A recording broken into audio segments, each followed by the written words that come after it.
అందరికీ నమస్కారం. నేను మీ మల్లికార్జున్ని. Welcome to my YouTube channel. ఈరోజు మధ్యరాట్ పోతులూరి వీర బ్రహ్మేంద్ర స్వామి వారి ఆలయ విశేషాలు ఈ వీడియోలో తెలుసుకుందాం. ముందుగా మన యొక్క ఛానల్ని సబ్స్క్రైబ్ చేసుకొని వారు ఉంటే చేసుకొని లైక్ చేసి షేర్ చేయండి.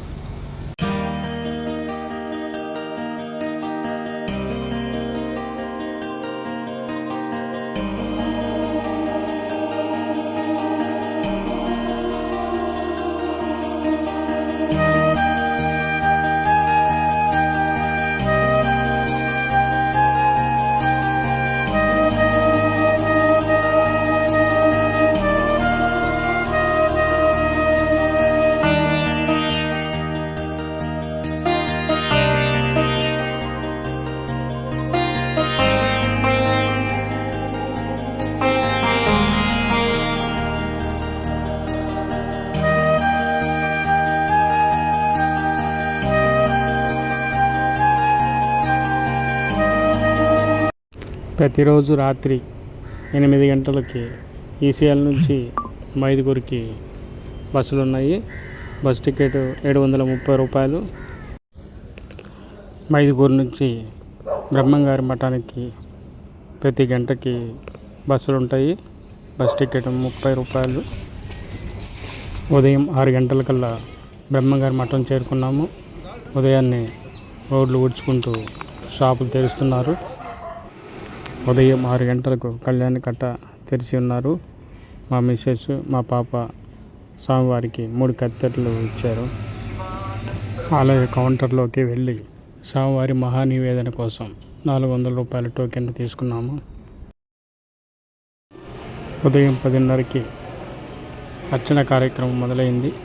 ఆ అర్చన కార్యక్రమం తర్వాత మమ్మల్ని అందరినీ ఆ ప్రాంగణంలో కూర్చోబెట్టారు. ఇక్కడ చూస్తే స్వామివారి సంతతికి చెందిన మఠాధిపతుల యొక్క సమాధులన్నీ ఇక్కడ ఉన్నాయి. మేము తీసుకున్న టోకెన్ మహానివేద్యం ఇక్కడ తయారు చేసి స్వామివారి ఆలయానికి పంపిస్తారు. అదేవిధంగా స్వామివారి దర్శనం చేసుకున్న తర్వాత స్వామివారి వెనకాల గర్భగుడి వెనకాల ఉన్నటువంటి ఈ రాగి చెట్టుకి భక్తులు వచ్చి ముడుపులు కడతారు. పెళ్ళి కావాల్సిన వారు, పిల్లలు పుట్టాలి అనుకున్న వాళ్ళు ఈ రాగి చెట్టుకి ముడుపులు కడుతుంటారు. అలాగే స్వామివారి గర్భగుడి రైట్ సైడ్న శివాలయం ఉంది. ఆ శివాలయంలో పూజలు ప్రతినిత్యం జరుగుతూ ఉంటాయి. స్వామివారు సజీవ సమాధి కాకముందు ఈ ఆలయంలోనే పూజలు చేసేవారు. అలాగే మఠాధిపతుల కోసం నివాస గృహాన్ని చూడవచ్చు. స్వామివారు జీవ సమాధి అయిన వైశాఖ శుద్ధ ద్వాదశి రోజున స్వామివారి ఆరాధన కార్యక్రమాలు అత్యంత వైభవంగా జరుగుతాయి. మరుసటి 3వ రోజు ఈ రథంలో స్వామివారిని ఊరు మొత్తం ఊరేగింపు చేసి భక్తులకు అనుగ్రహాన్ని కలిగజేస్తారు. సోమవారం రోజున 11 గంటలకి స్వామివారి ఆలయంలో ఉన్నటువంటి కుండీలన్నింటినీ తీసుకొచ్చి ఇక్కడ లెక్కిస్తారు. ఆ రోజు దాదాపుగా 13 లక్షలు వచ్చినాయి. ప్రతి సంవత్సరం ఆరాధనకు ముందు, ఆరాధన తర్వాత ఈ లెక్కింపు కార్యక్రమం ఉంటుంది. దాదాపుగా ఆరాధన టైంలో కోట్ల రూపాయలు వస్తాయని అంచనా. ఈ మధ్య శివైక్యం చెందిన శ్రీ వీరభోగ వసంత వెంకటేశ్వర స్వామి సమాధి, అలాగే స్వామివారి కూతురి సంతతికి చెందిన మఠాధిపతుల యొక్క సమాధులు ఇక్కడ చూడవచ్చు. స్వామివారు వీరభోగ వసంతరాయలుగా మరలా వచ్చినాటి దాకా స్వామివారి కూతురికి సంబంధించిన వారసులు మాత్రమే మఠాధిపత్యాన్ని పూజలు నిర్వహిస్తారని ఆయన కాలజ్ఞానంలో తెలపడం జరిగింది. అలాగే ఇక్కడ ప్రతినిత్యం అన్నదాన ప్రసాద వితరణ కార్యక్రమం జరుగుతుంది. వీర బ్రహ్మేంద్ర స్వామి వారి కూతురు వీరనారాయణమ్మ గారి కూతురు అయినటువంటి శ్రీ ఈశ్వరీదేవి అనగా బ్రహ్మంగారి మనవరాలు స్వామివారిలాగే 12 సంవత్సరాలు కఠోరమైన తపస్సు చేసి స్వామివారిలాగే కాలజ్ఞానాన్ని చెప్పినారు. అలాగే స్వామివారిలాగే జీవ సమాధి కూడా స్వామివారి జీవ సమాధి పక్కకే జీవ సమాధి అయ్యారు. ఆ మఠం కూడా పక్కనే ఉంటుంది. ఈ సూర్యదేవి వారసులైన మఠాధిపతుల యొక్క సమాధులు కూడా ఇక్కడ చూడవచ్చు.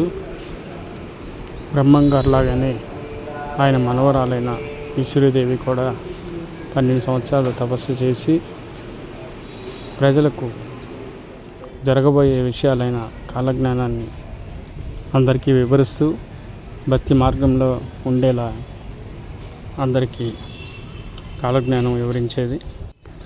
బ్రహ్మంగారి మనవరాలైన ఈశ్వరీదేవి వారసుల యొక్క సమాధులు, జీవ సమాధులు ఇక్కడ చూడవచ్చు. ప్రతి సోమవారం రోజున స్వామివారి నగర ఊరేగింపు కార్యక్రమం అత్యంత వైభవంగా జరుగుద్ది.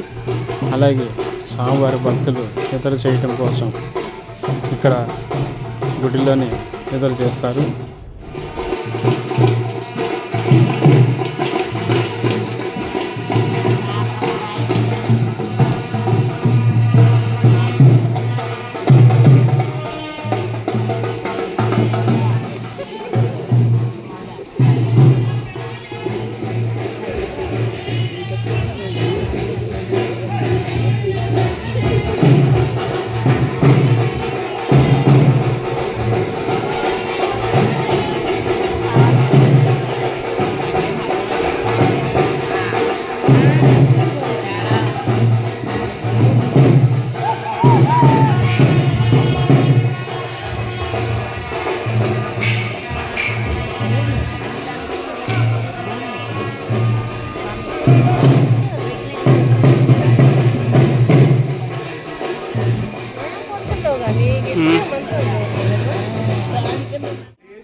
ఆ రోజుల్లో బ్రహ్మంగారి ఆజ్ఞ వలన శ్రీ పోలేరమ్మ గారి గ్రామ దేవతలు కాబట్టి బ్రహ్మంగారి మఠానికి 1 కిలోమీటర్ దూరంలో ఆవాసయోగ్యంగా ఉంచుకొని అక్కడి నుంచి భక్తులను అనుగ్రహిస్తూ ఉండమని బ్రహ్మంగారు ఆజ్ఞాపించారు.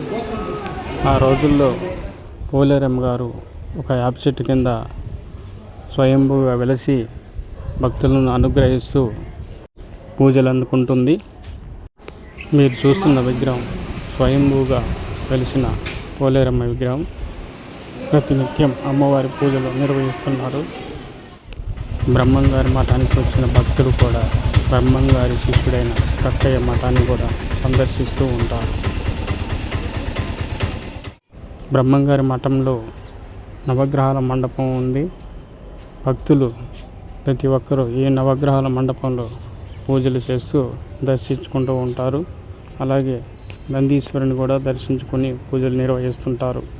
బ్రహ్మంగారు స్వయంగా నిర్మించుకున్న గృహము ఇది ఇప్పుడు శిథిలావస్థలో ఉన్నది. మరమ్మతులతో బాగు చేస్తున్నారు. అలాగే జింక కొమ్ముతో ఒకే ఒక రోజులో తవ్వుకున్న బావి, పోలేరంతో నిప్పు తెప్పించిన రచ్చబండ, అలాగే ఈశ్వరీదేవి గృహలు 12 సంవత్సరాలు ఈ గృహలోనే అమ్మవారు తపస్సు చేశారు. ఇంకా ఎన్నో విషయాలు బ్రహ్మంగారి మఠం వెళ్తే తెలుసుకోవచ్చు. అలాగే ఈ వీడియో మీకు నచ్చినట్లయితే మన యొక్క ఛానల్ని సబ్స్క్రైబ్ చేసుకొని లైక్ చేసి షేర్ చేయండి. Thank you so much.